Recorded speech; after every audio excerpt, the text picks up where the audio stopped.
In the past, I made videos about wizards and I made videos about witches.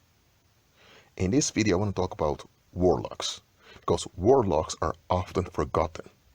They are the forgotten group in the occult that people don't pay much attention to. Wizards, people know they are dangerous, and rightfully so. Witches, on the other hand, are dangerous often to themselves, because witches overall are not that smart when it comes to long-term decisions. Straight up.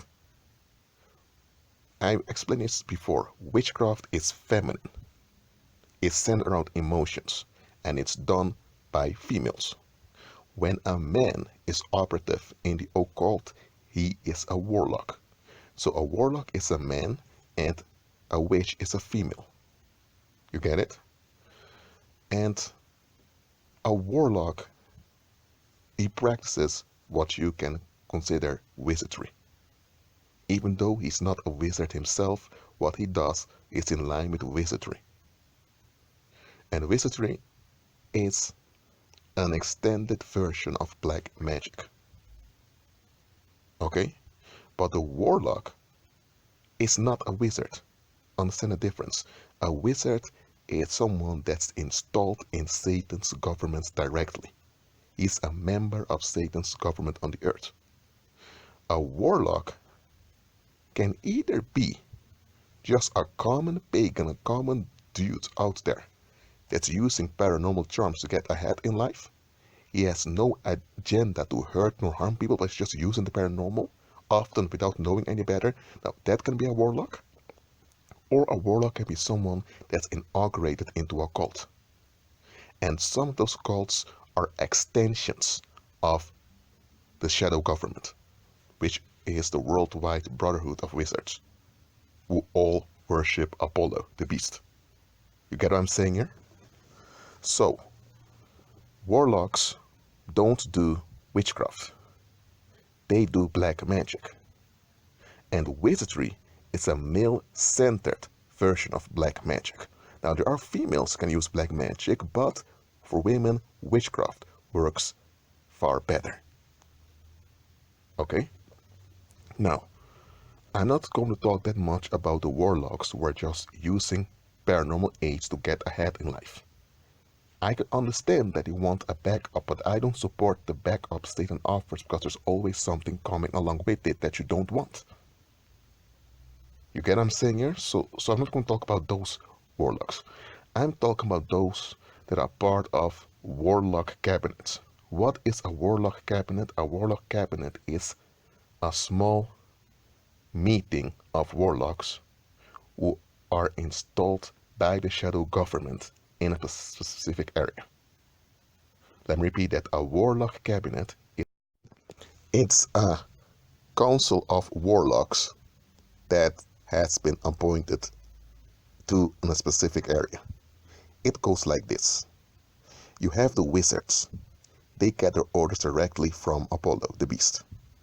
And the shadow government now assigns the order to one of the wizards. And that wizard hands that assignment over to a handler. That handler is often a wizard in education, so he is a wizard apprentice, or he is a warlock. If he's a warlock, he is the middleman. And this warlock now is sent to a town where he installs a council of warlocks that will function as the extension of the shadow government. And that council of warlocks, that warlock cabinet, will execute what the beast has instructed the shadow governments to do. Okay? You will also have warlocks around who are not part of any warlock cabinet. They're not into the shadow government. They don't even want anything to do with it, but they're warlocks nevertheless. Okay? But I already said I'm not going to talk too much about them. About those warlock cabinets, they are the ones that are behind all drug trade, all child prostitution, and prostitution in general, They are behind all the crime syndicates. They are behind all the pedophile rings. They are behind all the false churches out there that teach false stuff. And they are behind all the terrorist attacks that go on in the world. You have individuals that freak out and they want to act out. That happens. Those are terrorist incidents. But let me tell you one thing. Terrorist incidents are very, very rare.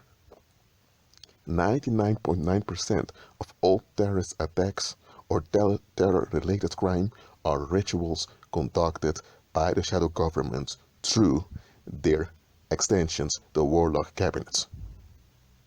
That's how it goes. Make no mistake about it. Warlocks are very dangerous. They are far, far more dangerous than witches. That does not mean that witches are not dangerous. Witches are dangerous, but warlocks are far, far more dangerous. Even if a warlock is not inaugurated, he can be dangerous nevertheless. You know why? Because the enemy can use him, because he's using the enemy's resources. And when you are using the enemy's resources, the enemy has a hold on you. Now, the enemy is not going to abuse that hold on you too much if you're ignorant. If you're using the enemy's resources while being ignorant, the enemy doesn't want you to receive knowledge so that you know what you're dealing with. No, the enemy wants to keep you ignorant so that you will keep using his resources so that he will have a hold on you so he can use you. And that is the case with many warlocks. They think they're worshiping their ancestors, or they think they are worshiping some Catholic saint. They think they are in tune with what they call the universe or with higher frequencies and all of that stuff. They don't realize that the power they're tapping into is demonic and that it's run by sodomite entities. They are not aware of it because many of those common warlocks, I'm not talking about those that are inaugurated, but I'm just talking just as common male pagans out there. The moment they would realize what type of filthy system they all are involved in, they would drop it immediately. And there are many warlocks who later, after much heartache and much hardship, find out what they were involved in. They drop it and they turn to Christ immediately. And you will find many testimonies of former warlocks. Now, they don't know the full agenda yet, but they do realize that what they were involved in was demonic and that the only way out is Christ. Okay? But warlocks that are inaugurated, they are absolutely dangerous because they know what they are involved with or what they're involved in, and they are in agreement with it. If you have a warlock who's not aware, who thinks he's doing the right thing, that's one thing. But to have a warlock who's fully aware of what he's doing and he gets along with it, that second group, they are the ones that are keeping the human population in the state of anxiety that the human population is in. The wizards are their government, and Apollo is their king. But many of the warlocks involved in warlock cabinets don't even call the beast by his name. They don't, because the name of the beast is kind of sacred for them. They're not even taught often the name of the beast, but they're working for the beast. But that doesn't excuse them. They know what they are involved in, and they went through rituals, inaugurations, all of that to receive validation from that warlock cabinet. So they are fully involved. And what warlock cabinets do is that they infiltrate human communities. What they do is that they form organizations or they take over organizations. Let me give an example to you. During the colonial era, you had slave plantations because the transatlantic slave trade was going on. And what happened was that the plantation owners, they assigned some of the blacks who were also slaves to watch over their fellow black slaves. And the ones that were assigned this role, they received privileges. They were assigned to police the other slaves. Anytime a slave wanted to run away, those sell-out blacks would go after them, beat them up, and bring them back to Massa, as they called their lords. I mean, at least the blacks who were enslaved by the British. Those sell-out blacks were also called house Negroes by the blacks themselves. And later they were called Uncle Toms, but that's way after. That's after the slave trade was abolished formally. But anyway, you had those sell-out blacks that patrolled other blacks. But often the blacks were not aware that that other black guy or black girl, often were guys, they were infiltrators to police them. So if you had slaves that were plotting a revolt, you would have those sell-out blacks amongst them that befriends them, because of course it was easy for them to prevent them because they were all working on the plantation, right? So they all had the same enemy, right? Wrong. Some of them were sellouts pretending to be one of them, and they would gather information and report everything to the slave owners. Now this institution of having sellout blacks who were often armed to kill, if necessary, their fellow blacks, this institution was taken by the wizards and enforced nationally in the 19th century. And this system is called the police. You take a few people amongst the population of a territory, you make them swear an oath that they would enact everything the Warlock cabinet orders them to do, but you convince them that they're doing the right thing. You give them promises as you come to protect and serve the community. And you give them reasons why there must be people to protect and serve the community. And those reasons may be factual, but the organization isn't really intended to serve and protect the people. It's there to serve and protect the interests of the shadow government. But those young men, and sometimes also young women that volunteer themselves to be part of this policing group, they become the private mercenaries of the Warlock cabinets in a territory. And the wizards, on a distance, regulate it. That is what the police is all about.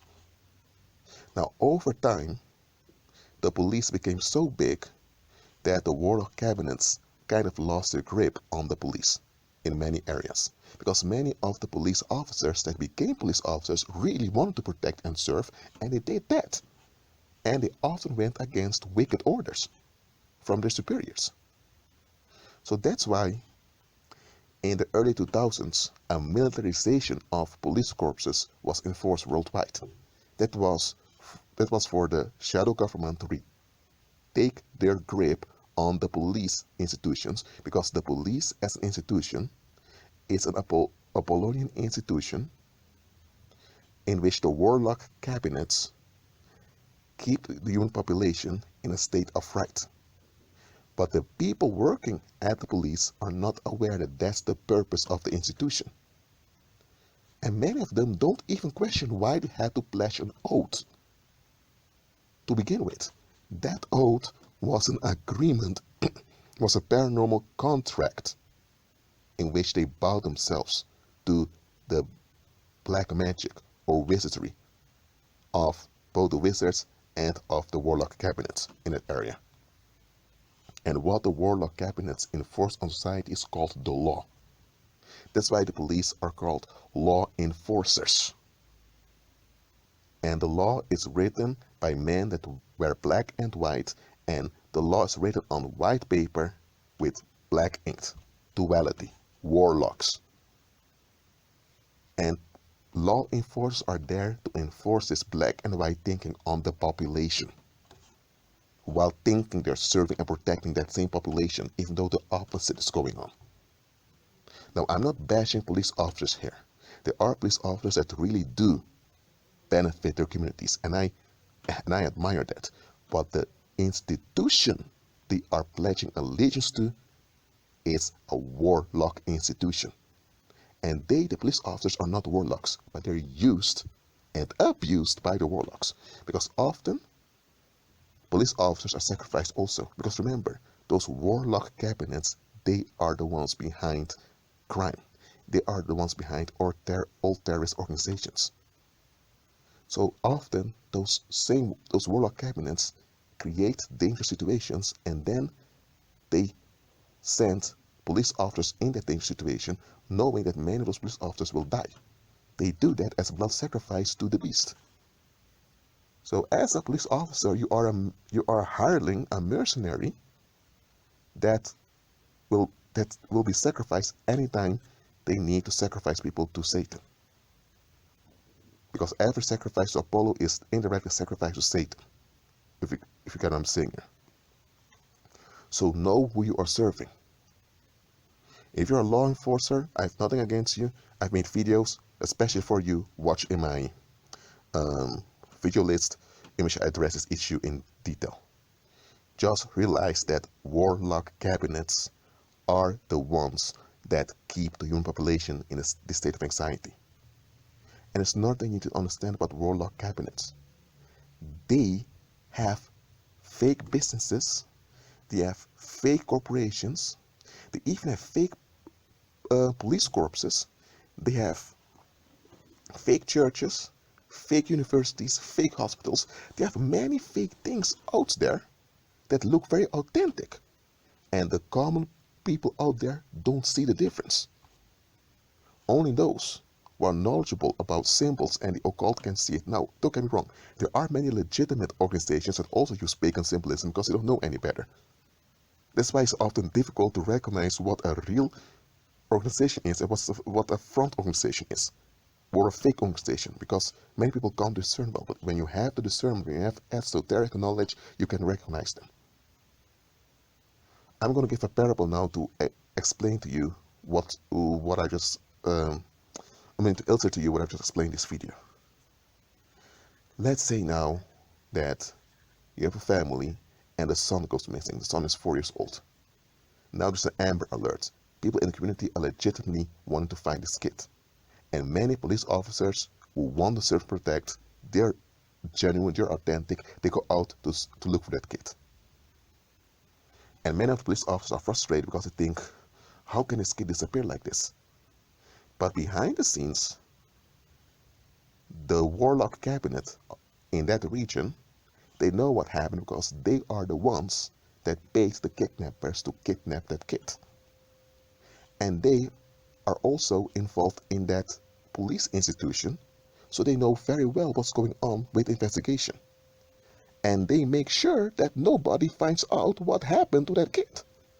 So anytime a detective or a police officer comes with clues that may lead to a solution, from the upper hand, there's a hinder to the investigation. And then in the legal system, you have some of those judges and attorneys and lawyers who are also part of the warlock cabinet. So anytime as the suspects come in view, they make sure that when the trial comes, there's a mistrial, something goes wrong, that the perpetrators are off the hook because they are the ones that pay the perpetrators to kidnap that kid. So a child is kidnapped. People are upset. That child is later used in darkroom rituals to initiate other people in the dark side, all of it. That's what's happening to that kid. The parents are shocked. The community is wounded. And this trauma on the community, that is what benefits demons. Okay? So they bring the community in a state of anxiety.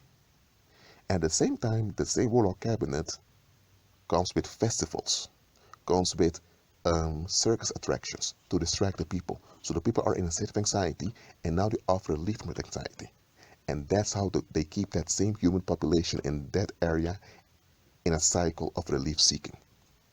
And by trapping them in a cycle of relief seeking, they hinder them. They hinder them in such a way that they can't do God's will. And you also have Babylon churches with pagan pastors who are also warlocks, who are aware of what's going on, and they preach forgiveness. They preach all kinds of. They preach forgiveness, but not in a Christ-centered context. So they preach a lot of heresy to further blinds the people. So that's how they do it. That's how they. And here's another thing: do not think that those warlocks that are initiated that they always go around like you see in Disney movies, wearing those wizard hats and with long black robes and chanting weird things in Latin. Now, there are times they chant weird things in Latin or in ancient Babylonian or those other ancient languages. That is when they are in their secret meetings consulting the demons. In daily life, they often wear suits, or if they are in a formal setting, they will wear jeans, or if they are amongst the youth, they will use their black magic to rejuvenate their skin so they may appear younger than they are, just to get a hold on the youth. You have trendy warlocks, you have serious warlocks, you have old-fashioned warlocks, you have conservative warlocks, liberal warlocks, Islamic warlocks, Jewish warlocks. You have warlocks everywhere. Okay? And what I said about them having secret meetings to consult demons, understand this: warlocks are also fortune tellers. And another thing, for those warlocks to get in contact with the evil spirits, this is what they do. They take alcoholic drinks that contain way too much alcohol, and what they do is they come together in a meeting, often in around the table in a circle that is to worship the sun god Apollo, and they're chanting their black dark hymns onto the beast, and then they all take a shock quickly, a quick shock of that alcoholic drink, and suddenly that shot intoxicates them so quickly that they become drunk very quickly. But this drunkenness happens so swiftly that their brains are in shock, and in this shock, they're open to the paranormal and they can communicate with unclean spirits directly, just like they would communicate with another human being. And that's how they receive consultation from evil spirits. So those strong drinks, called spirits, that are sold in bars or in clubs, they are designed by warlocks because warlocks use them. Now, to the public, they don't sell the real thing. They may sell vodka or some other, or Jack and Daniels or some softer version of what they drink in their rituals, but that's where it comes from. That's why this culture of being drinking is often found in fraternities and sororities, because it comes from the warlock cabinets. That's what they do. When they have to make a decision about their jurisdiction, they go into their ceremonies, chanting their dark hymns, and they make sure they are intoxicated with those strong alcoholic drinks, because it is in this intoxication that they receive counsel from the unclean spirits. So those warlocks often have alcoholic issues. That's one sign of them often. Another thing is that they have this mathematical calculating mindset, which refers onto the beast, because the beast is a mathematical psychopath. But the mathematical psychopath is what the ancient Greeks considered a real man. So even the manhood that they reflect is Apollonian or heliocentric.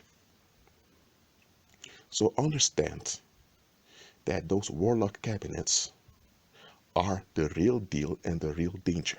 I don't promote them, I call them the real deal as if they're so powerful. They are powerful. What I mean is, I'm not going to glorify them, but I do have to tell you, fact is a fact, they are the real danger. Don't look at TV and become frightened of ISIS, or become frightened of Boko Haram, or become frightened of the neo-Nazis and all of it. Who's the one running and maintaining those Apollonian institutions? The warlock cabinets are. And above them you have the wizards. You seldom see the wizards. but you will see the warlocks. And in pagan Christianity, you find many warlocks. We call them pastors, call them deacons, we call them bishops, apostles. They come as wolves in sheep's clothing to devour the believers and to make believers ineffective, because only believers can defeat warlock cabinets. So that's why they invest so much in pagan Christianity. That's why they invest so much in faulty Bible translations. Is it weird that if you have if you go to a bookstore often, you go to the section of witchcraft, you have a witchcraft manual, and then you pick up an NIV Bible edition, and when you look at the print, or you look at the company that printed those books, that same company that printed that quote-unquote modern Bible translation is the same corporation also prints that witchcraft manual. Something doesn't add up here. But too many believers don't pay attention. And I'm telling you to pay attention. For real. Now, am I telling you to be afraid of warlock cabinets? Absolutely not. Look, there are common warlocks, common male pagans out there that are against the shadow government. They are against warlock cabinets. But here's the problem. There is no such thing as good witchcraft. There is no such thing as good wizardry. There is no such thing as good black magic or white magic. It doesn't exist. So they will use Satan's resources to defeat Satan himself. It's not going to work. So that's why I'm telling you to pay attention to your surroundings. Not out of fear, absolutely not, but out of alertness. Christ wants you to be alert. If you work for an organization, just because you need a job to pay the rent and all of that, okay, that's it. Or if you're a nurse working for a hospital because you really want to help people, that's fine. If you're a medical professional and you're a doctor and you really want to help people, I admire that. But if the organization that you work for is just a cover or a front, don't seek to expose them while you're there. If you're there, know what's going on and hijack in a Christ-centered way what's going on there. You're there anyway. For you to leave and be without a job, and without an income and become homeless, that's not an option. For you to tolerate what's going on is not an option either. What is the option? Be wise as a serpent. You're there, you have a little bit of influence, use it to hijack what's going on. Because those warlock cabinets, they can be overthrown, and in the past they were overthrown often. They just don't like to report that they've been overthrown. They want to pretend as if they are invincible. They're not. Remember, those warlock cabinets, they infiltrate human communities, and they create organizations that appear good but do the opposite. And the wizards are the ones regulating it all on behalf of the beast. So, beware of warlocks, especially warlock cabinets. Always remain in prayer. There is another thing you need to realize about warlocks, and that is that they often get things done. 95% of the time they get things done. They are very effective. Why? Because they see things as they are. They do not hold on to popular myths like common people do. Especially when it comes to the opposite sex. Because don't be mistaken about it. Warlocks are quite literate when it comes to females. A warlock doesn't have to spend much time with a female to know what's going on with her. A warlock tends to be just as effective as an experienced psychologist. He only has to speak for a minute or two with a female, and he already knows what's going on with her. He can see her defects and her issues immediately. Warlocks are far more literate about women than women are literate about themselves. So, when it comes to the opposite sex, warlocks are more at ease. They don't have this urge to prove their sexuality like a lot of common men do. Why? Because they know what they're involved with. Now, when it comes to the warlocks are initiated, they do not trust females that easily, especially not common females. Warlocks are initiated, and overall, warlocks in general, they prefer witches to some extent, but even witches they aren't that fond of. Why? Because they know that females are designed to operate under male supervision, and witches tend to think that they don't need male supervision or that they can control the males around them, and that is what the warlocks are not fond of. Whether it is a warlock that is initiated or just a common warlock out there, they can't stand this controlling urge that witches have. Nevertheless, when it comes to day-to-day interactions, they often prefer a witch over a common female. Why? Because they know that at least the witch has some restraint on her internally, while the common female in general has no restraint unless there's restraint from the community. And knowing how common people are, that common people tend to be narcissistic, that common people tend to be in denial, especially in denial of their pathological urge for relief, this makes it quite risky for a warlock to be involved with a common female. Because they know once a female plays the victim, people will defend her often at all costs, and the warlock's in trouble. So that's why warlocks tend to prefer witches in their daily interactions to some extent, because they can't even stand the controlling urge that pagan women tend to have. Especially the delusion that a lot of witches have that they can operate without male supervision. Okay, I wanted to point that out. Understand also that warlocks, they want to be ahead of everything. And this is a practical attitude of theirs.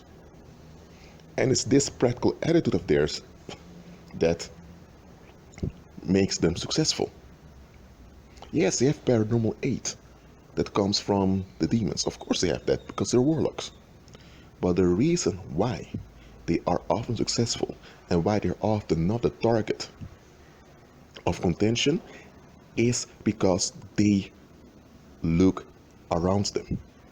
Or as I always say, they look at the bigger picture. For example, common people have this pathological urge for relief. They want control. So common people don't want you to tell them what to do. They want to will for free, will whatever they will, without having to account for their will. And warlocks know this about common people, but they used to be common people also, and they see how dangerous this can be. They see that common folks have the potential to do good and great things. They acknowledge that. But they also see that once it goes wrong with common people, it goes terribly wrong. So warlocks, they don't trust the will of common people, because they know once there's frustration, those common folks want the dumb stuff, and then they will look for a victim, and all that violence will emerge. Warlocks don't mind their own business.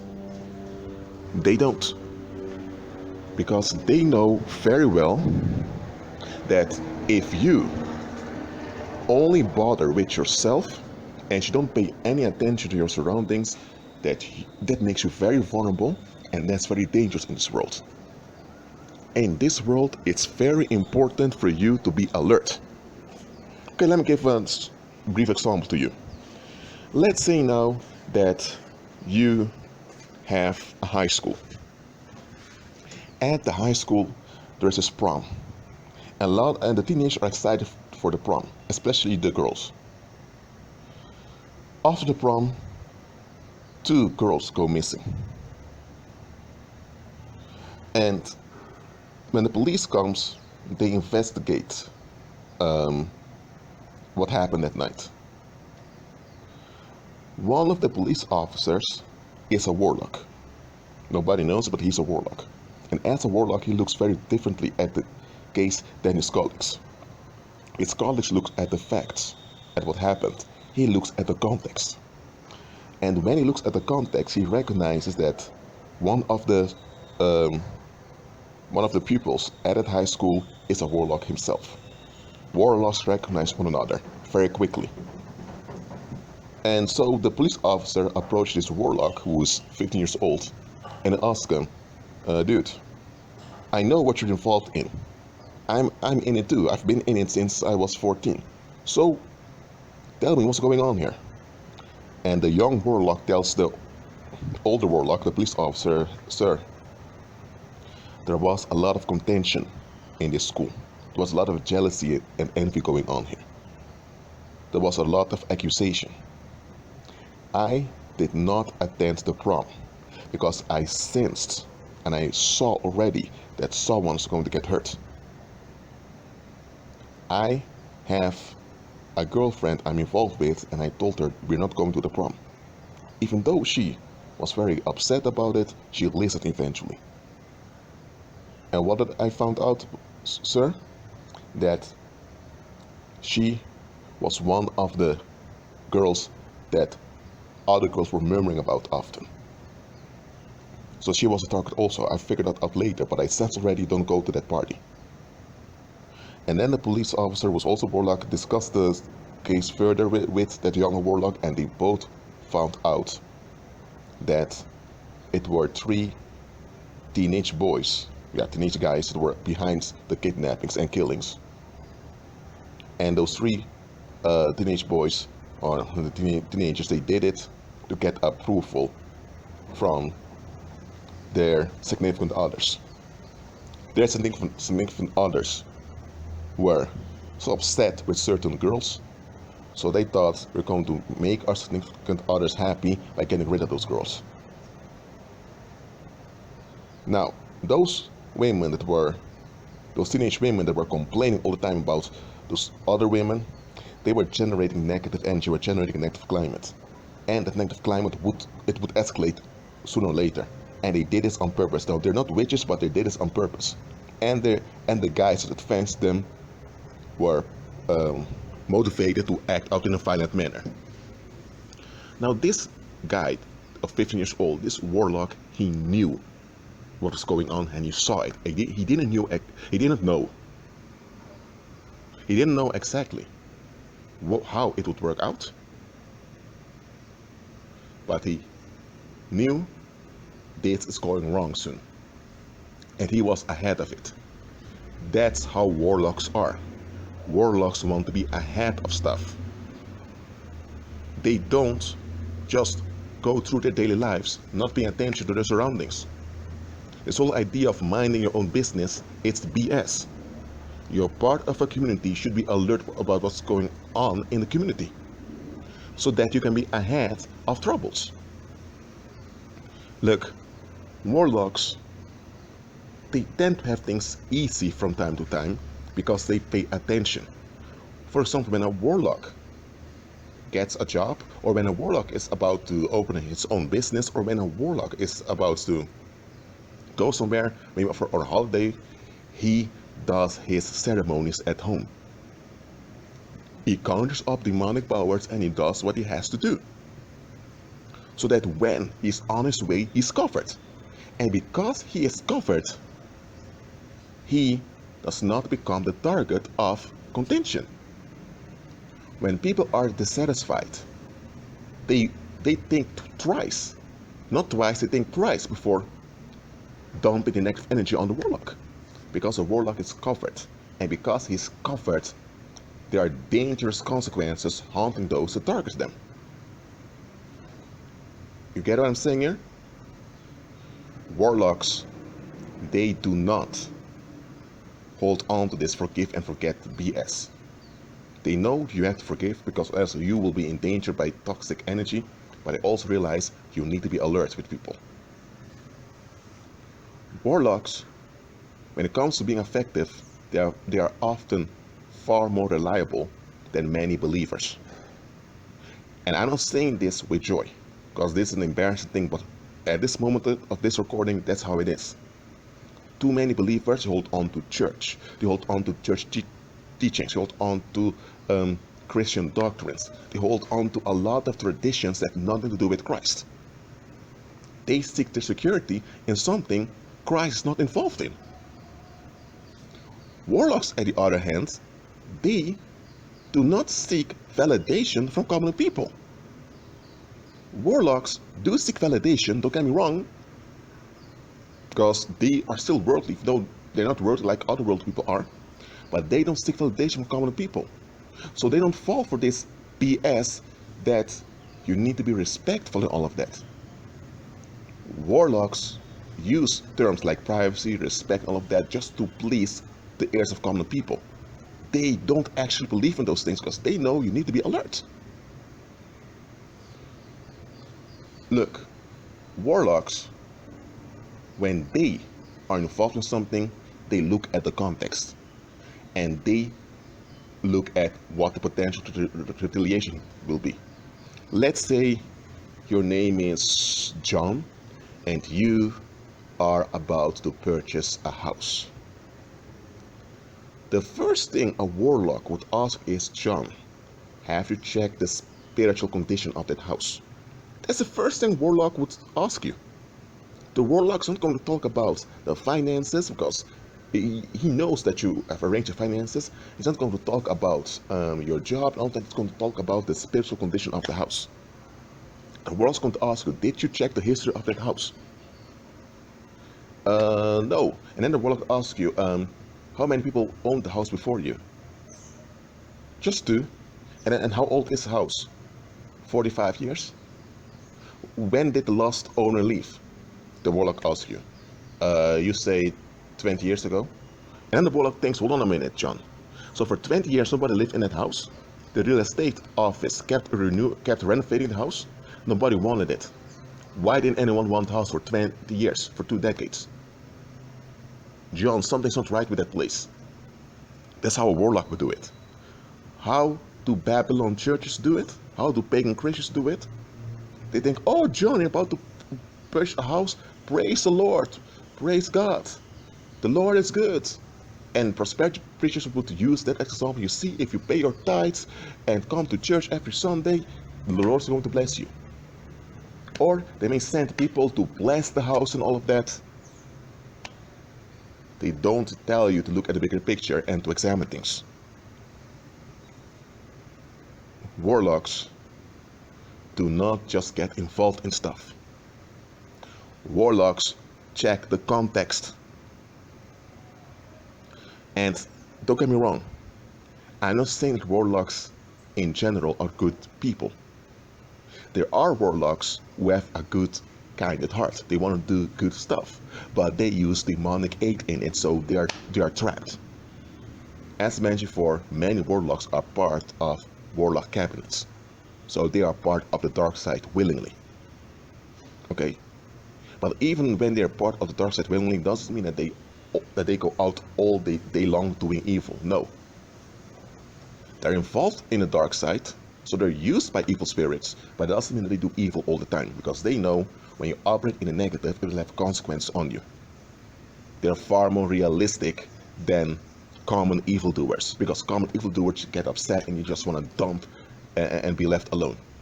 Warlocks are more practical. Warlocks know that if you involve yourself in negativity, it will haunt you. So the warlocks that are involved in the warlock cabinets, they are involved in evil, but they balance it out by also doing good stuff. That's how they hinder the negative energy from destroying them. Look, when it comes to warlocks, understand also that these people, these men I have to say, because they're all men, there are no such thing as female warlocks. Females involved in occult or witches and witchcraft is different than black magic. Okay? Seldom will a female get involved in black magic. Black magic is a male thing. Males manage it far better. Males manage it the best. Warlocks, I'm saying like this, they are far more realistic. That's why they're so successful. Let me give an example to you. And I need to repeat this because this needs to get through to you. It needs to get through to you what you're dealing with. These men, let's say that you are without a job at the moment, and you know you need to pay bills, so you need currency. How do you get currency? You get it either from the bank or from other people. If you take away currency just like that, you're called a thief and you'll be arrested. So you are conditioned that you need to find a job or do something to beg for currency. And you think it's just the way it is. You need to work for it. You need to do that. What does a warlock do? A warlock goes into his house, into his wardrobe. He does what he has to do, and he begins to decree consequences on the environment on his behalf. So when the warlock arrives at the bank works with him. He wants a loan of 20,000 euros. The bank is very smooth in granting him the 20,000 euros without even asking too much questions. Oh, he wants to work somewhere. He gets a job quickly. Of course, he checks whether it's worth it to work there. Or he wants to purchase a house. He does his rituals and he gets a house, often without even being qualified for the house. That's how the warlock does it. The warlock doesn't follow the ticking patterns of working hard, earning it, and all those validation-seeking behaviors that common people holding on to. And now just think about these believers, because I'm talking to believers now. Those warlocks are very practical. They're quite alert. Believers ought to be far, far superior to the warlocks. Unfortunately, now we have believers going to warlocks for assistance, even though the believers have the Holy Spirit. The believers have the power, but because they're not operating in the power, they now seek relief from warlocks. And many of those warlocks run churches. That's a very perverse situation. Look, when you're dealing with a warlock, you're dealing with a highly intelligent being. But you're dealing with an intelligent being that doesn't operate in a Christ-centered way. Whether he's inaugurated or not doesn't matter. You're dealing with a man that's very intelligent, but there's one error with him. He does not rely on Christ. He relies on himself. And this self-reliance is the big error that grants Satan a hold over him.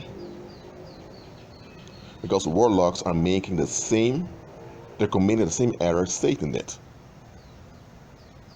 Satan, I'm not going to go too much into this guy.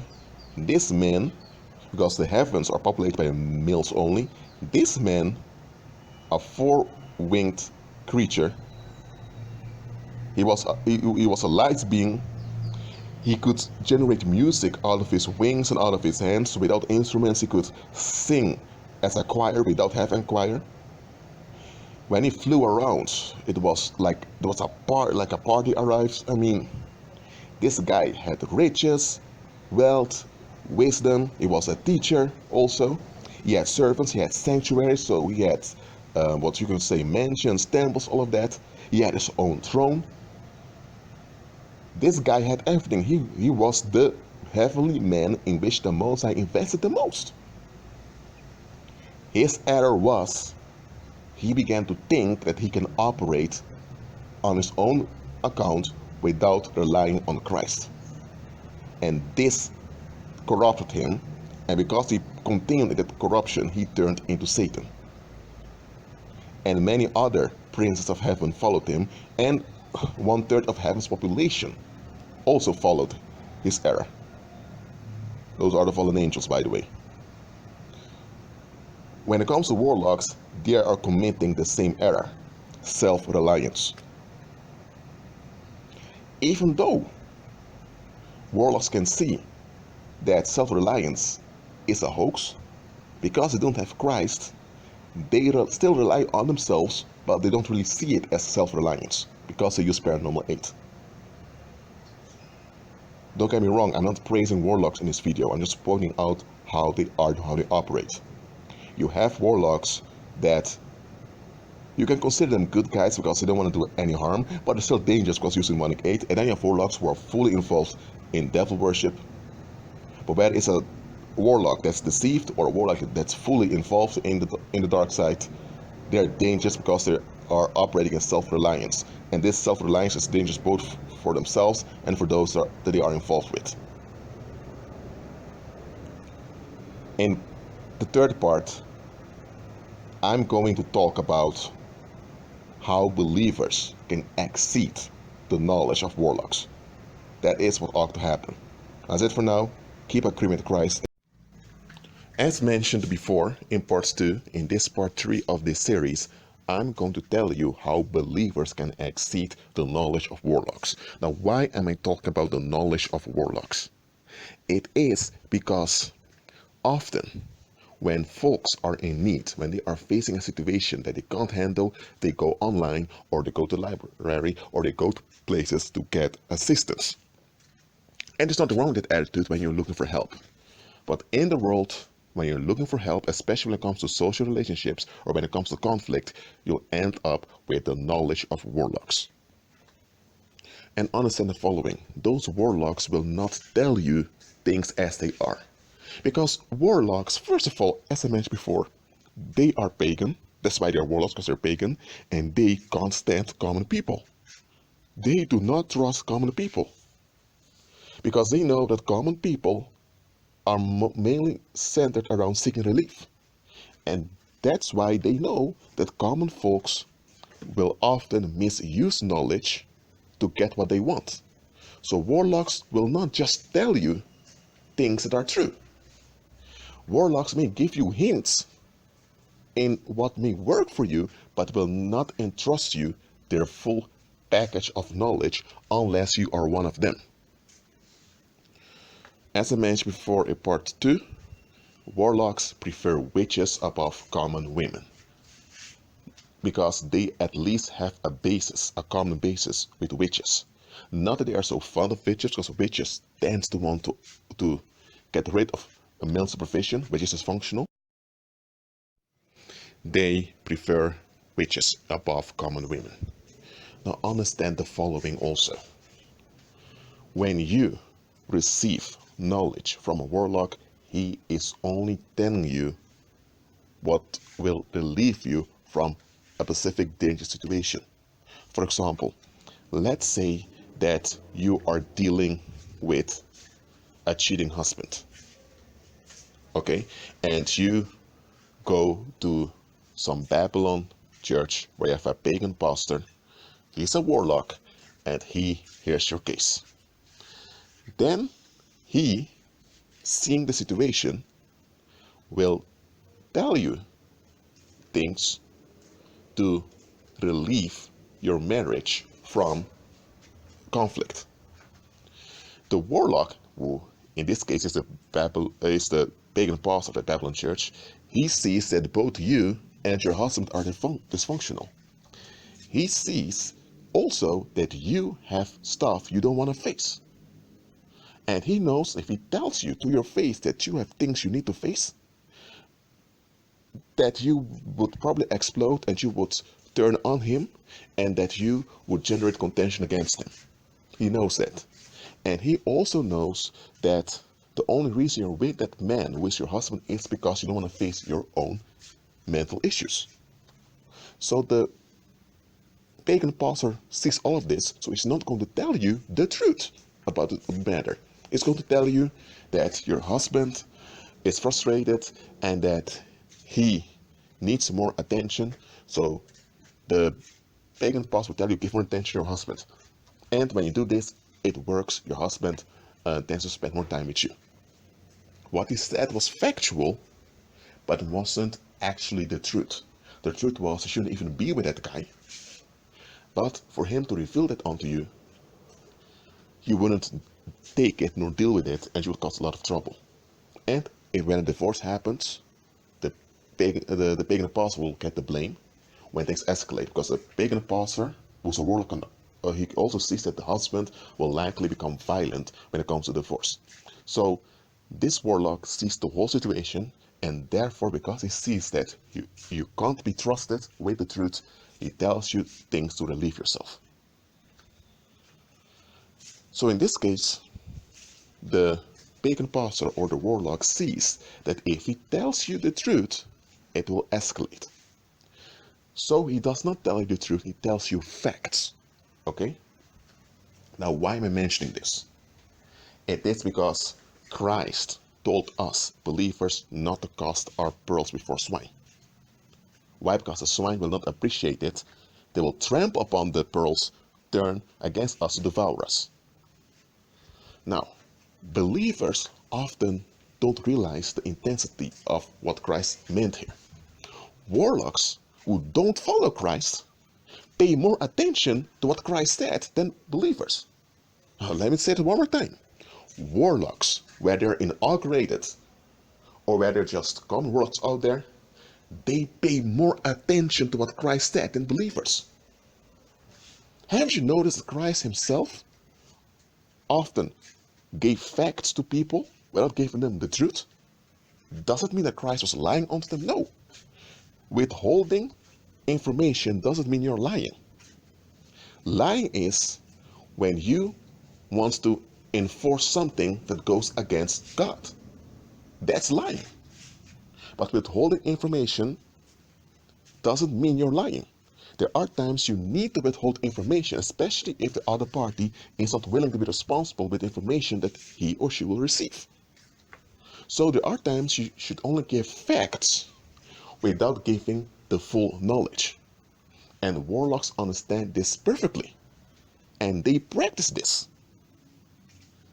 That's why warlocks avoid a lot of rage.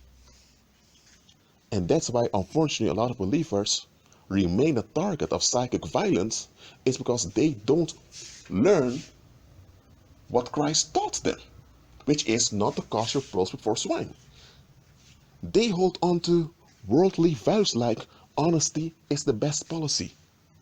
First of all, a policy is a structural enforcement to manage a situation. Honesty is when you are real towards yourself and towards others. Now, a policy should be honest for it to work, okay? But it doesn't mean that honesty in itself can be the best policy. And here's another thing, what people in the world call honesty isn't even honesty. What they call honest is just dumping your will, dumping your thoughts, and people just have to take it. Yet, a lot of believers take that definition of honesty and they agree with it without checking it. So believers tend to dump their will, dump their frustrations, dump their thoughts. Even if their thoughts are correct, they don't check whether the individual at the other hand is trustworthy or not. For example, in the world you have those warlocks that tell you never to confront a narcissist. There are women also saying it, women that have experienced with narcissistic abuse, but warlocks would tell you never confront a narcissist. And this is found in the Old Testament where it's written, do not correct a fool, lest he hates you. And it says when you chastise a wicked man, you will bring harm on yourself. It's written in the book of Proverbs in the Old Testament. Now, believers tend to read over this, saying, oh, it's Old Testament, it doesn't matter. Warlocks read the Bible, because warlocks read the Bible, don't get exquisite, they do. And they see this written, and they see the value of what's written there. Even though it's Old Testament, and its relevance must be in line with Christ, the warlock who doesn't follow Christ still sees the value of it.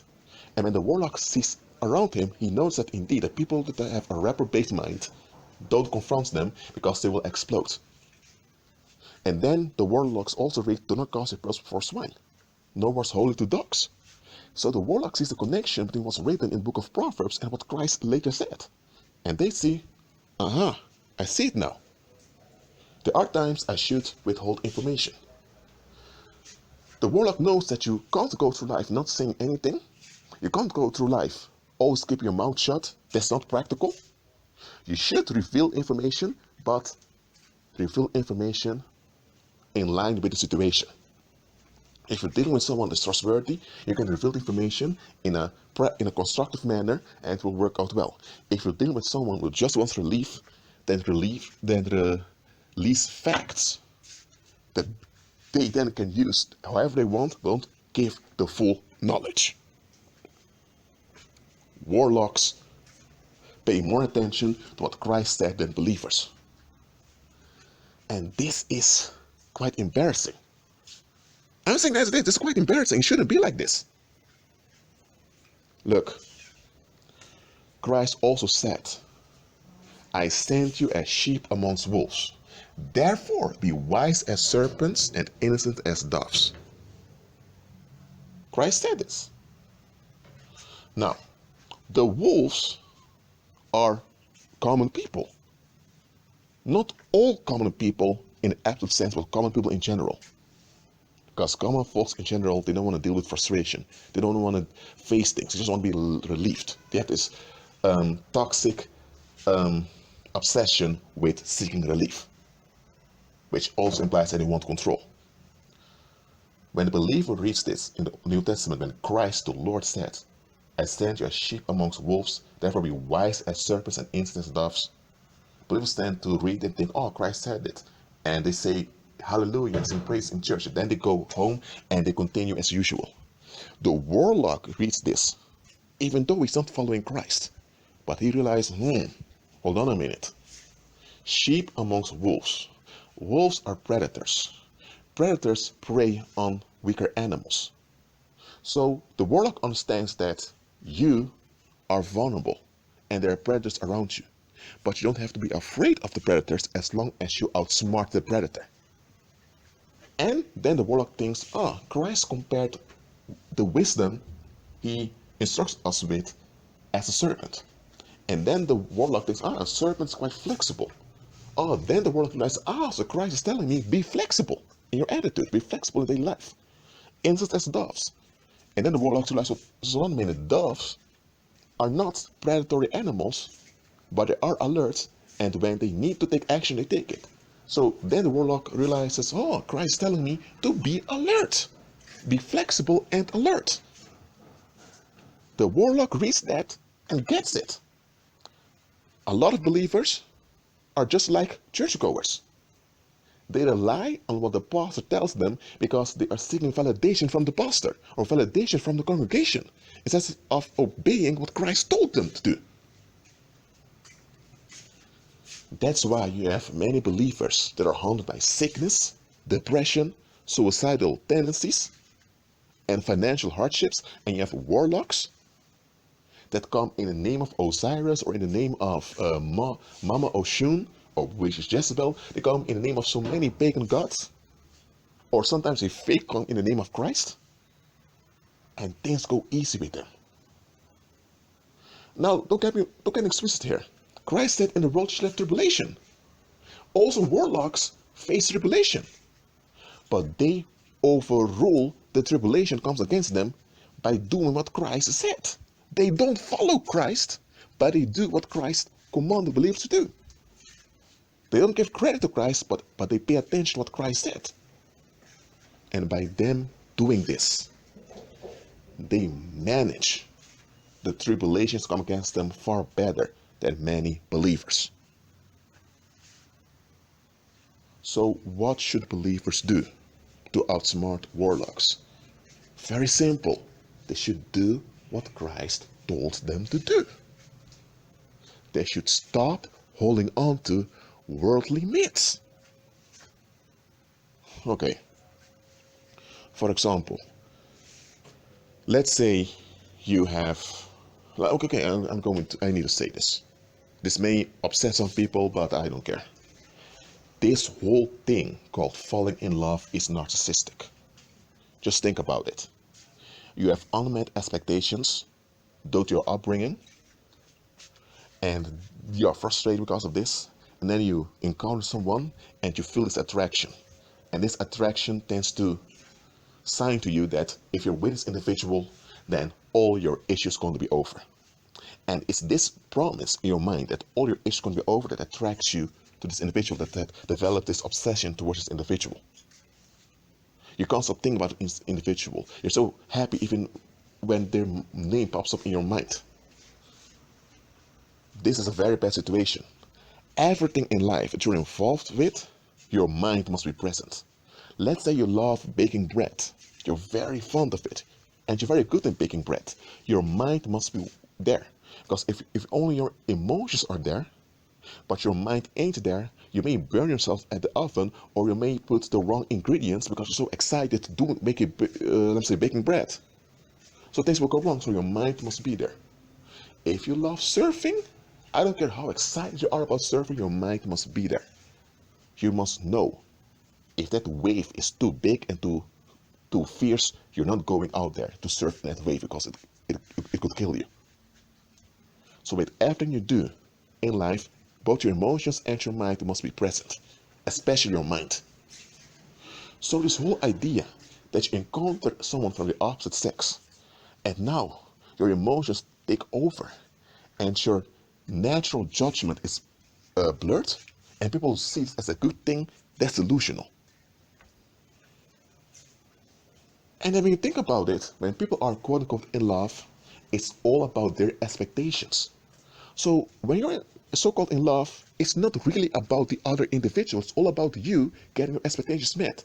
That's why after the honeymoon phase is over, there's often a lot of issues. You have people getting married based on this quote-unquote falling in love myth, and after they are married, things go terribly wrong. Then you have women finding out they're married to a monster, or you have men finding out they're married to a narcissistic witch. What happened? This relief-seeking mindset that he had was triggered by the paranormal. So when they felt this strong attraction, they considered it a natural thing, but it wasn't natural. There's a difference between natural sexual excitement towards opposite sex and falling in love. Those are two very different things. A natural sexual attraction of opposite sex, you will experience it with almost anyone of the opposite sex that is attractive or that matches the beauty standards you are conditioned into.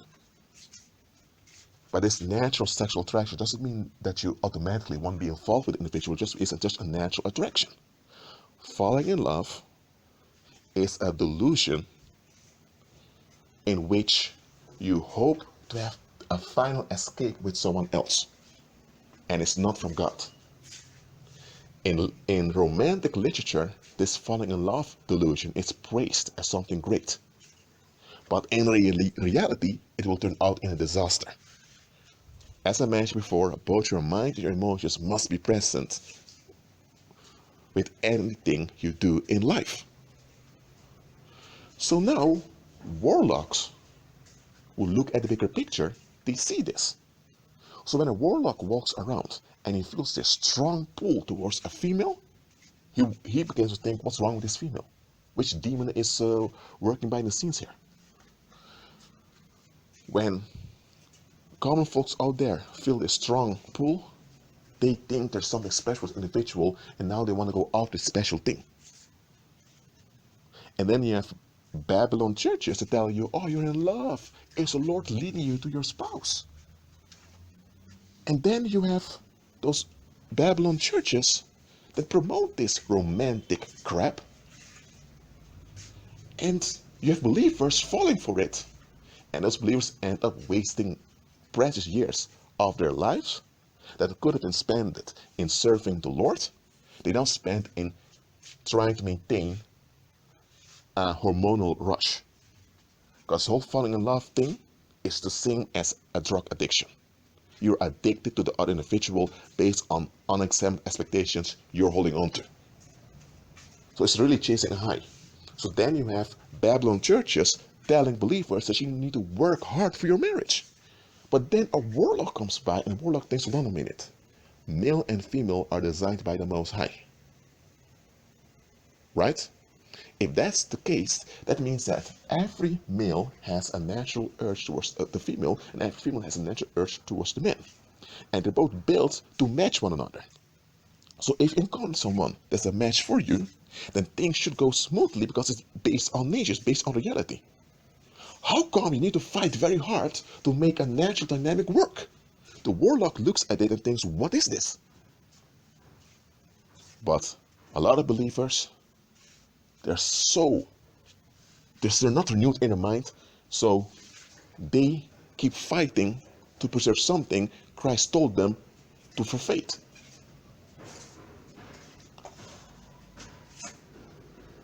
So, in the case of sexual relationships, warlocks are quite real. Now, don't get me wrong here.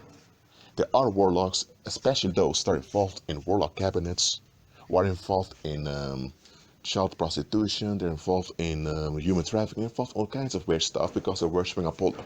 Okay? Warlocks that are not inaugurated, who don't know any better, may attempt to do the right thing with demonic aid, but they'll figure out sooner or later that this doesn't work. Warlocks are inaugurated, who know they're part of the dark side. They're also involved in sexual dysfunction, but that is out of worship to the beast. But it doesn't take away that they're realistic about the natural dynamic. And that is one of the afflictions many believers face today, is that they are not realistic about the natural sexual dynamic that Christ created. That's why those sodomite movements can project and inject their faith so successfully in society. It's because believers are not guarding the natural knowledge of the Most High. They get along with being romantic, get along with falling in love, they get along with so many BS stuff that Christ told them to forfeit. Warlocks that are inaugurated, they know the natural dynamic, but they know who they're serving, so they promote the abomination. And they are quite direct and quite consistent and quite dedicated in doing it. And their consistent dedication works out. That's why those sodomite movements succeed in recruiting many people. That's why Hollywood succeeds. That's why Disney succeeds.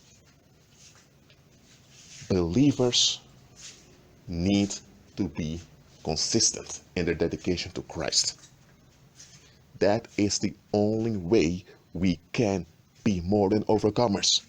Just going to church every Sunday and singing songs saying we're more than overcomers is not going to do it. You need to walk the walk instead of just talking the talk. You can talk the talk, I just don't problem with that, but you also need to walk the walk. That talk must translate itself in walking. Look, another thing about warlocks is that they operate in patterns and cycles. Because the demonic realm can only operate in patterns and cycles. And here's the advantage for the believer. We're not stuck with patterns and cycles because we have the power that comes from Christ. But we need to walk in it. Yes, we need to walk in it. When we walk in it, we are far more powerful than warlocks.